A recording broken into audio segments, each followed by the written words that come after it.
Welcome to Americana Quill, ready to write it. Please like and subscribe and tell a friend to like and subscribe. Today, I am joined by none other than Jessie CRAY as we keep going on with our Lovecraft Country series. And this happens to be episode 7, I Am. And right now, I'm going to read the synopsis so we can get into it. Hippolyta visits the ruins of the Ardham Lodge and discovers that George was there. She works out how to use the Ore and finds a key hidden within. Christina shows Ruby the corpse of William, who was killed by Lancaster, and Dell, and asks for help. Letty and Atticus discover that they are both having dreams of Hannah, Atticus' slave ancestor, and deduce that she escaped with the Book of Names. Atticus discovers his father's homosexuality, while Letty finds she is pregnant. Atticus goes to St. Louis to contact a relative and is told the Book of Names was lost in the Tulsa Race Massacre of 1921. Hippolyta goes to Winthrop Observatory and uses the key. Letty finds the Ore and tells Atticus where Hippolyta has gone. Atticus saves Hippolyta from 2 of Lancaster's policemen, but in the struggle, a portal to another dimension is open. Atticus and Hippolyta both fall through. Hippolyta discovers she has the power to be whoever she wants.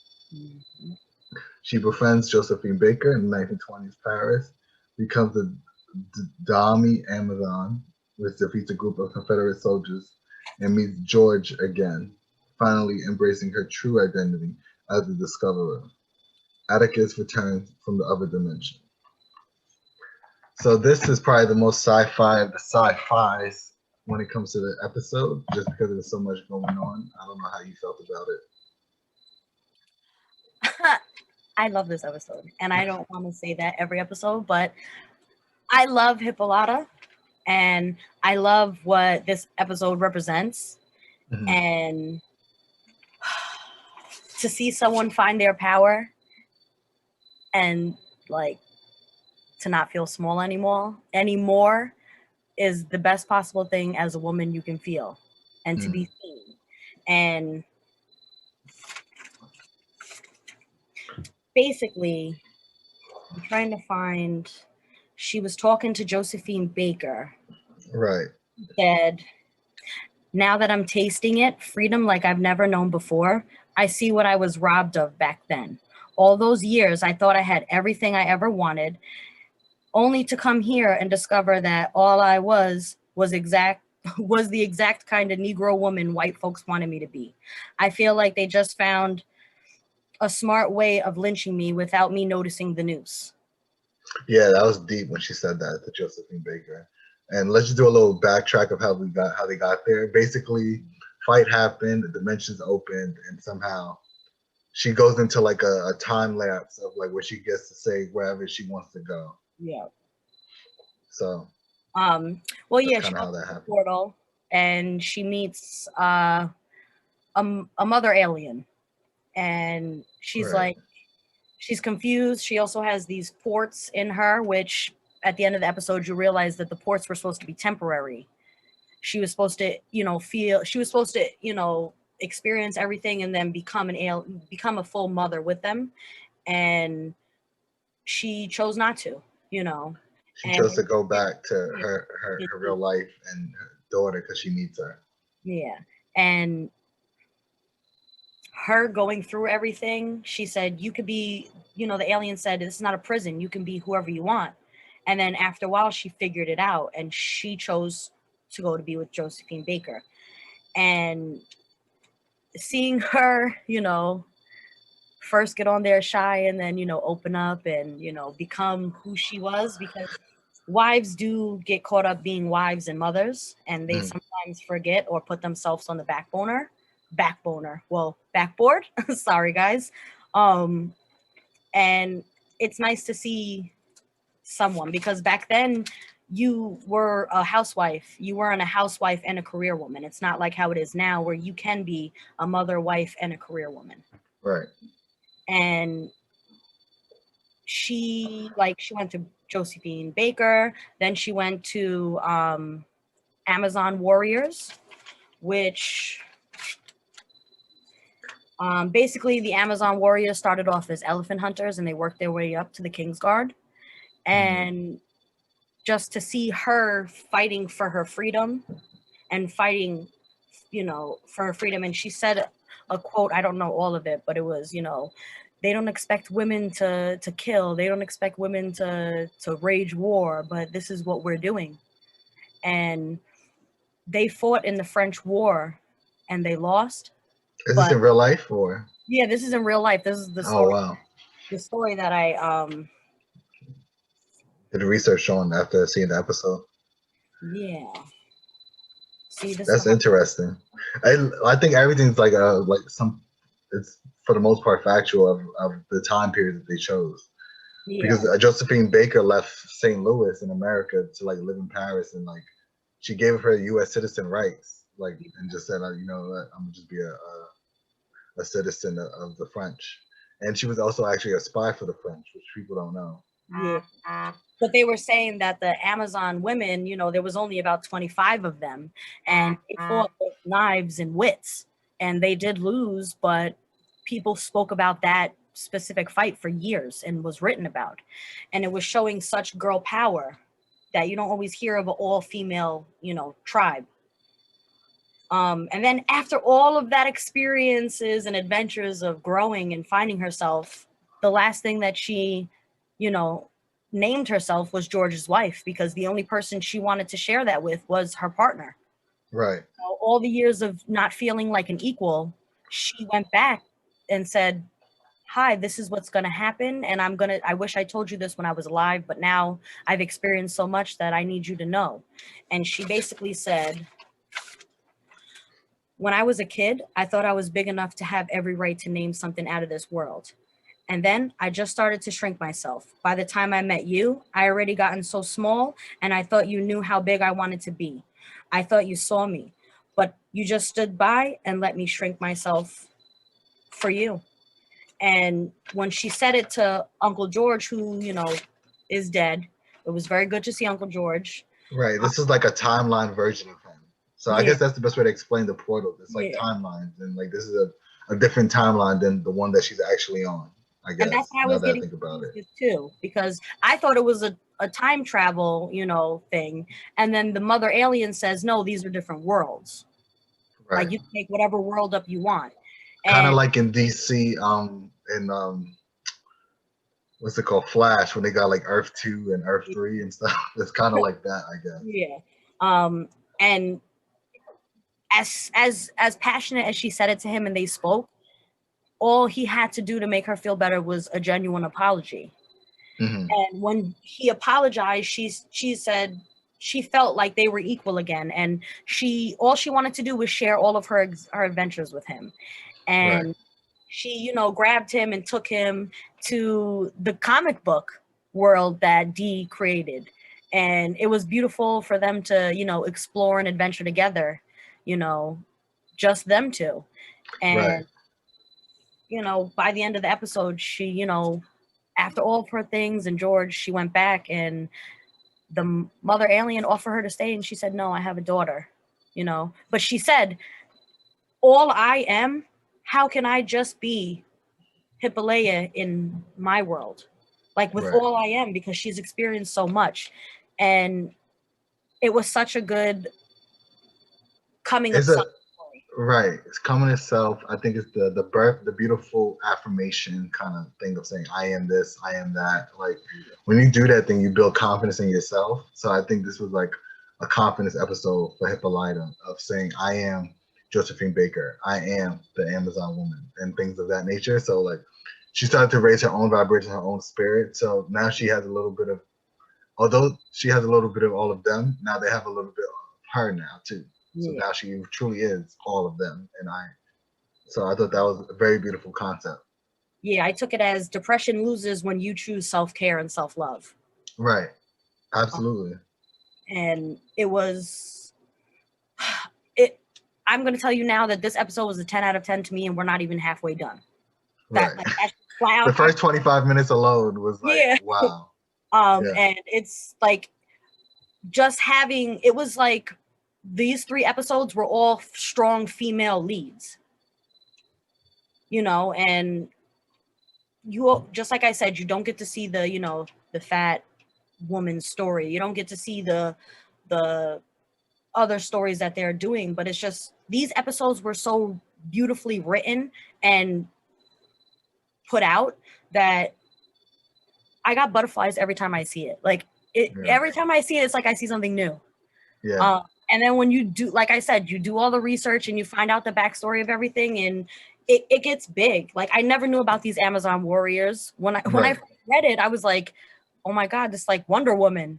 And then you realize like, no, like these women were a part of history. And of course, if I was traveling the world to find myself, I would want to be a part of the best, you know, women around in a way. Right.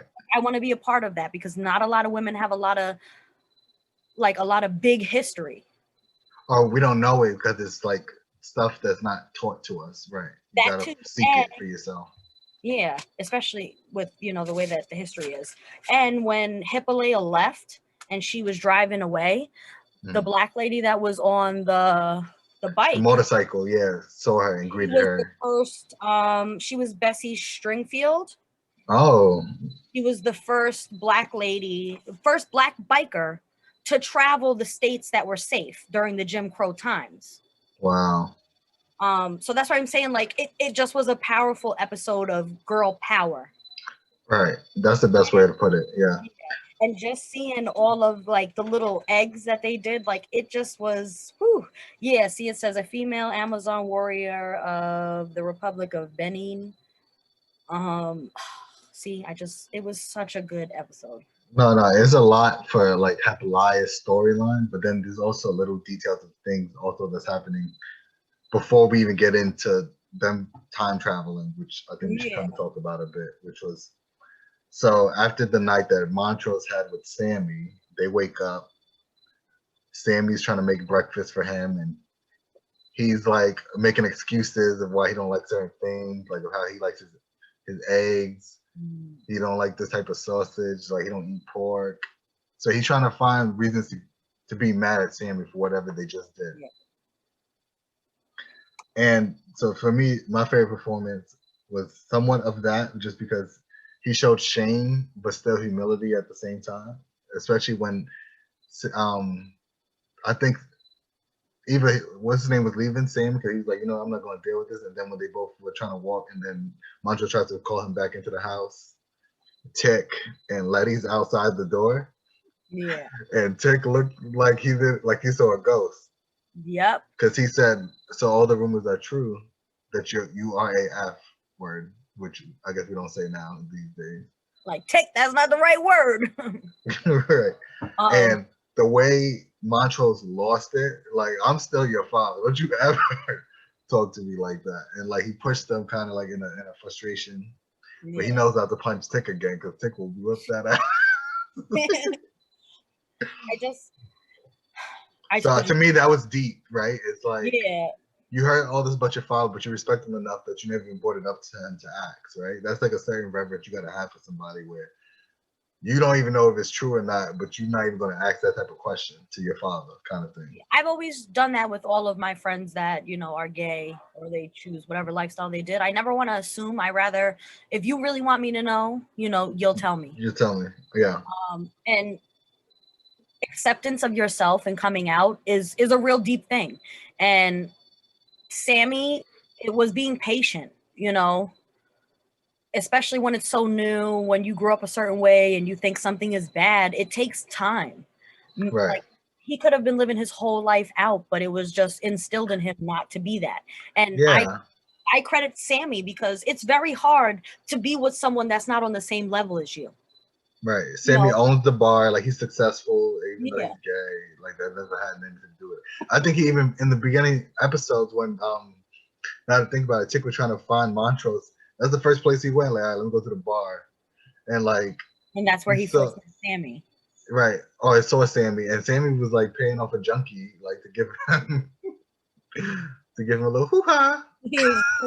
That junkie was doing something strange for some change. Right. Probably a nickel at that time. You know, Montrose, sorry. He just was getting comfortable with, being out with just Sammy, and nobody likes when someone shows up to someone's house unannounced. Right, but that's your father, that's your son. So he's like, why'd you come? Just like any other time it would right, any other time would have been fine. But since Sammy was there, it just made it heightened the levels of sensitivity for Montrose of what was happening. And then Tick had to ask the question, I guess, for himself to feel better. Did Mom know?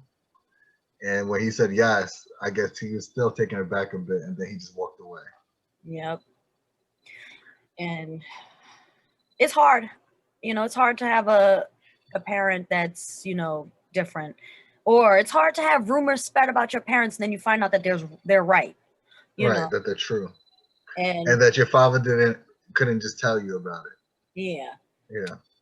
I just hope that in the episodes. Well, in this case, their father. I don't know. I never had that experience. So we put it like.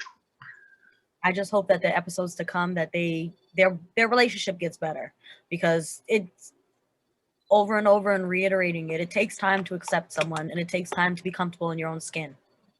I agree. I think also it came off like Tick didn't care that he was gay. He cared that you disrespected my mom, right? That seems like what he was really more upset about. He's like, I don't even care about that. Did Mom know? Like, that was the most important part to me.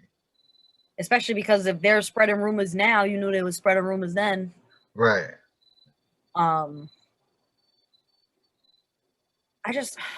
George was such a good brother that I just don't he was such a good brother to him that he accepted him no matter what. Right, but we'll find out in other episodes that he didn't always stand tall though when he should have.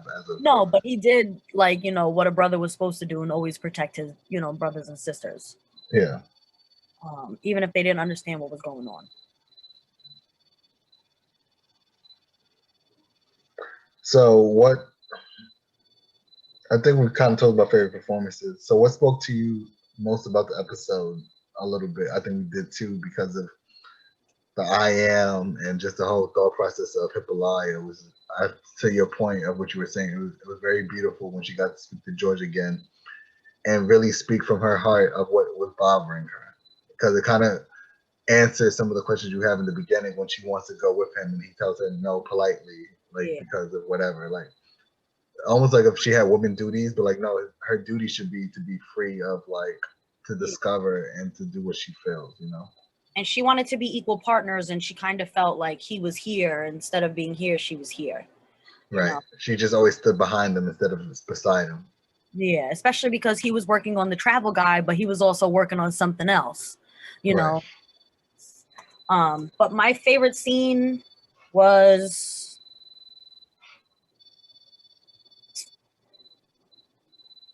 is where she speaks to the alien and she has to reintroduce herself. And she's like, no, I am Hippolyta.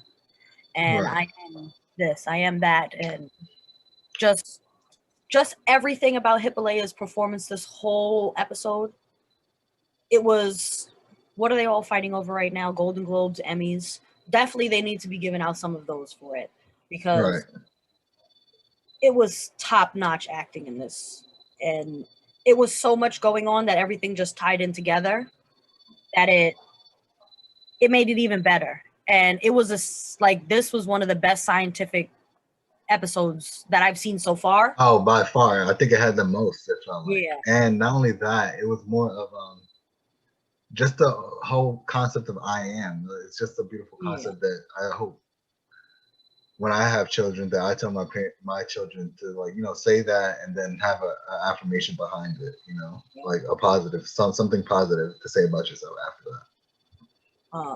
Yeah, and just seeing a lot of the women and all the strong roles that they played, this episode, I was crying by the end of the episode. It was that good. And it was something. It was really good. Just like I tell everybody to watch this, when you get to this episode, make sure you show your kids, make sure you show everyone, you can be whoever you want to be. It doesn't matter if you're a girl, a boy, binary, anything else under the sun. You are who you are, and only you can, only you can make you who you are. Nobody else can. You have to believe in yourself, and no matter what, you have to do it. And seeing a woman choose self-love and Right. herself, just like Ruby did in the other episode, you don't see that a lot, especially back then. You only saw someone like, once you get married, you're a wife. You got to take care of your husband and the household. Once you're a mother, now you got to take care of the household and these kids. Right. You have time for yourself. And Hippolyta grew up loving astrology, loving math, loving working with Science. her Yeah. science and everything. And her passion never died. It was just she Well, it made got reborn, right? I think it's more important. It's not that it died, but there was a rebirth within that moment. At these moments you saw.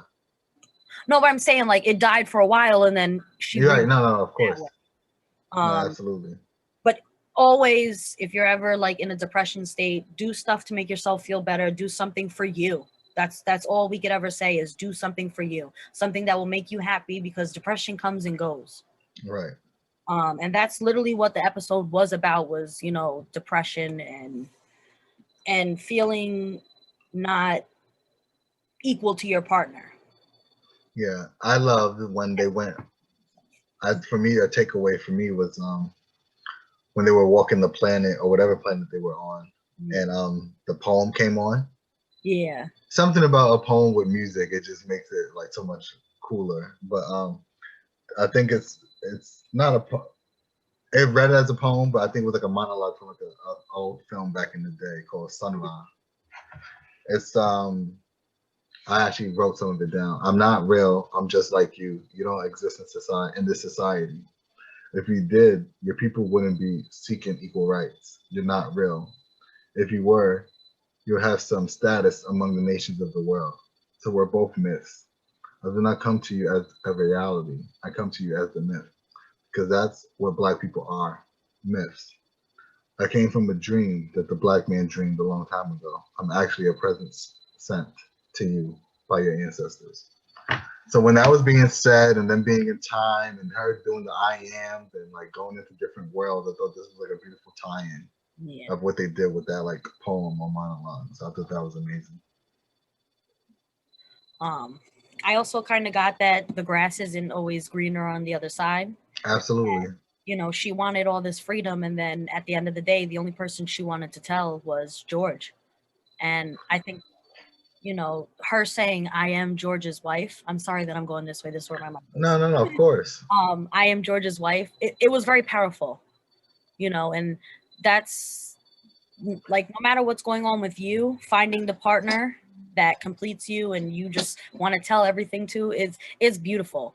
And I think that's where my love for Uncle George and Hippolyta grew, is knowing that, he hurt her, but in the end, all he had to do was say sorry and be a man and acknowledge her for who she really was.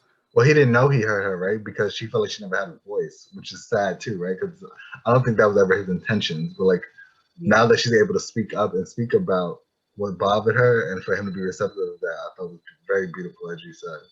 Yeah. So to me, what I got from it is not only just that the grass is always greener. It's like you can do multiple things. You're not stuck to being in one be of service of one thing, right? So like I think that's what the I ams are so beautiful about for Hippolyta or Hippolyta, if I say it right. Oh no, I agree with that, because like I said earlier, back then it was one thing, now women are so advanced that you can be all of this and go to school, run a Fortune 500 company, run the world, Right. Well, not only that, women have always been advanced. I think it's more of now it's like now you deserve to say what you want, right? It's not about you being of service to somebody that can't do something for you. That like if you got to do something, women are now in a position where they care to do it for themselves. They don't need nobody, and I think that's very empowering and beautiful. So yeah, and not to bring up something different, but it's like, I love Cardi B. It's like when Cardi B got pregnant. And they thought that she thought that she wasn't going to be able to do it. It was going to stop her career. And Cardi B went above and beyond to make sure that her pregnancy wasn't going to stop her. Right. And that's like something that everyone should look up to no matter what, that if you want to do it, don't let nothing stop you. Right. You can be more than one thing, I guess is what this episode was about, right? And it's like you can be this, you can be that, or in Hippolaya's point, I am this, I am that. She is an astrologer. She is into history. She is into research. She is a mom. She is a wife. You know, she's many things. As were those women, right? They were many things as well. That's exactly. I think that's the presence of that episode, which I've truly enjoyed. So what would you rate it? I told you, a 10 out of 10, baby. Like it's so inspiring, I think, and it was not, I know that it was inspiring, but it just, I told you, girl power. You know, it's just setting up the rest of the season, which it gets even better. It's just, I love Hippolaya, and from the start of the show, I knew that she was, you know, going to be one of my favorite actresses and performers of the series. Yeah. I also feel like we don't give enough credit to Christina, because just like I gave credit to Ruby and Hillary, right. Christina and William definitely, they give good performances back and forth with trying to portray a man as a woman and a woman, you know, as a man. Yeah.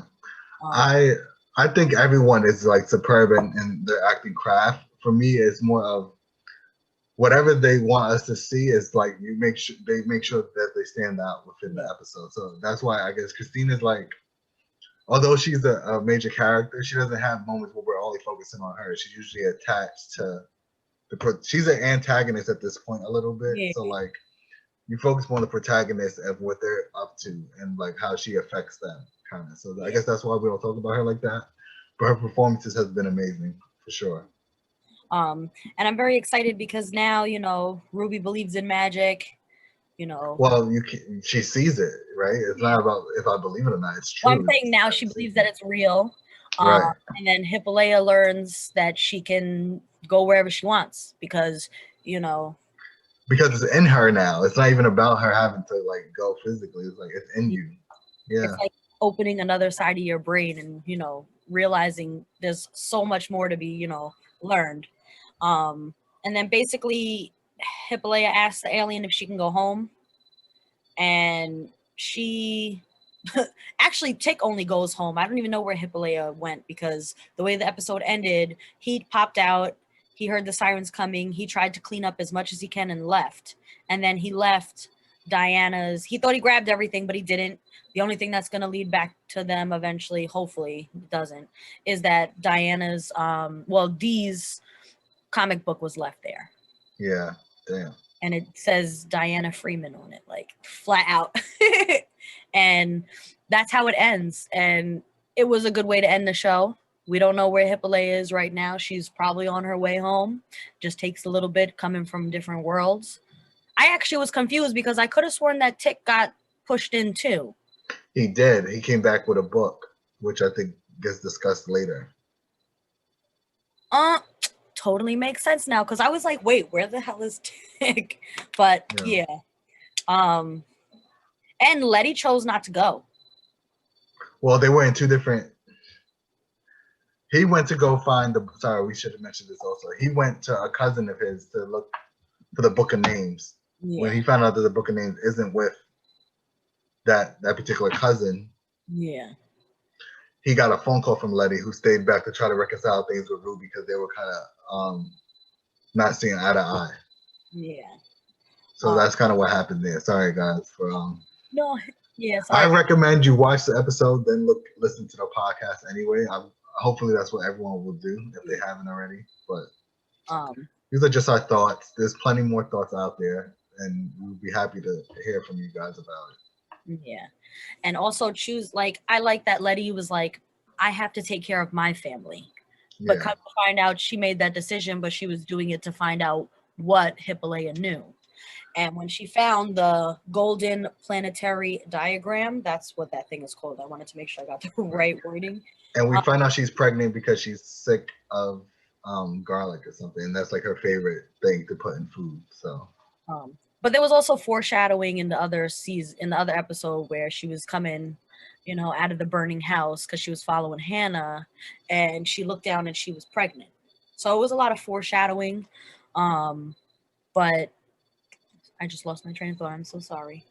But her choosing to stay back and, you know, seeing Ruby go back to being taking care of Dee, you know, while Hippolyta goes on her journey, because she doesn't get to do that a lot.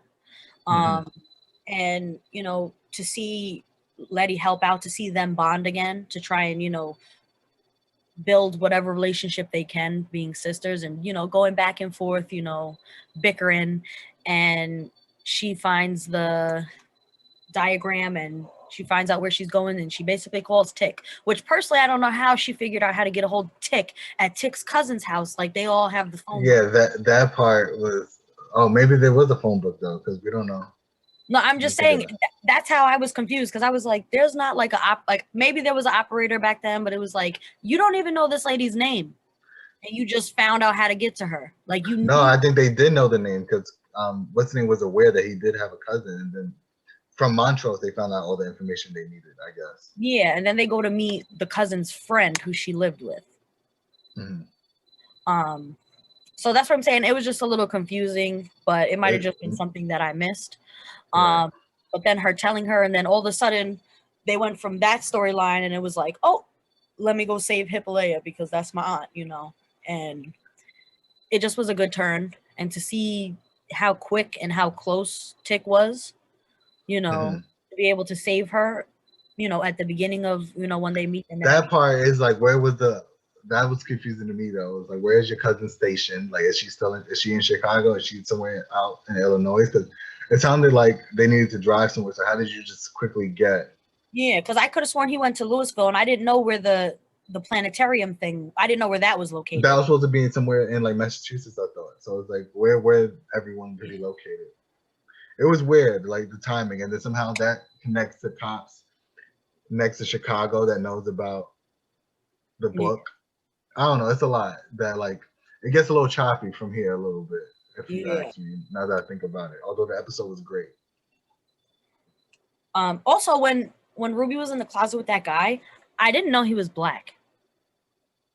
I just thought it was some white guy with his tongue cut out. And I thought that when he took off his shirt and it showed the black skin, I just thought that he was rotting, because that's what I thought. It was something else. Yeah, that's what I thought it was. Because I thought it was like when you use magic so much, you know, and use it for evil because you want something. Usually, I think his body was rotting. I don't think it was like, I don't think that was a black body. No, unless he's taken. I feel like I read something and they said it was a black guy, and it made me think of Get Out. No, I think there's somebody else with him that they were taking his energy source, something maybe from. Like, they got to kill certain people to get the energy from that, I think. But like him, the person that was doing the evil stuff wasn't black. Just because I took it as his skin was rotting, because when you're usually evil consumes you when you want it for the wrong things, and usually you turn into that. But even with that part, it was pretty cool, and I think just episode 7 was the best sci-fi episode, period. Yeah, in my eyes, it was a lot going on, but it was a lot that I enjoyed. I told you, if they would do just a spin-off of Dee's comic with, you know, Hippolyta in it, like, I would watch that. Right. But always, when you have a daughter, like my mom always did growing up, is you always want to instill like powerful women role models. Right. Positive affirmations. Yeah. Sure. And also making, like on Netflix, where they have certain shows where it says representation matters. You know, it's like the whole thing with Jackie Robinson, where everybody thought of Jackie Robinson because that was the one role model they had back then. Right. And, you know, creating your own role model would be the next best thing for someone that loves reading or drawing, you know, because then they're creating something that's coming out of your mind, and it's I am creating this, you know, for myself, for me, you know. It's No, nice. it's beautiful. So I rate this. Although you rated 10 out of 10, we usually only go up to 5. So I'll give this a 5. We don't got no rules over here. It's 10 out of That's 10. true. That's true.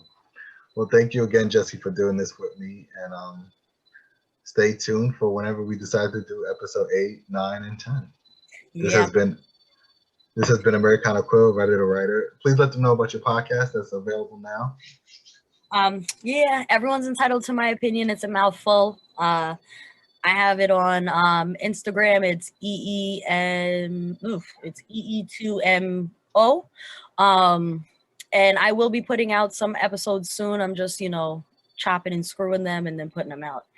But I do have to light a fire under my butt because I was supposed to put one out on the 22nd of January and I didn't. So I need to get Well, the good thing is that this is coming out probably sometime in March or April. So you will have, or maybe May, because I've been doing a lot of episodes lately. So your podcast will definitely be available about that, and I'll make sure to have a link for everyone to get it from our podcast here. Yeah. So thank you again, Jessie, for doing this. I really appreciate it. Thank you for having me. It's been so much fun. No, same here. This has been Americana Quill, writer to writer. Take care, guys. Bye, guys.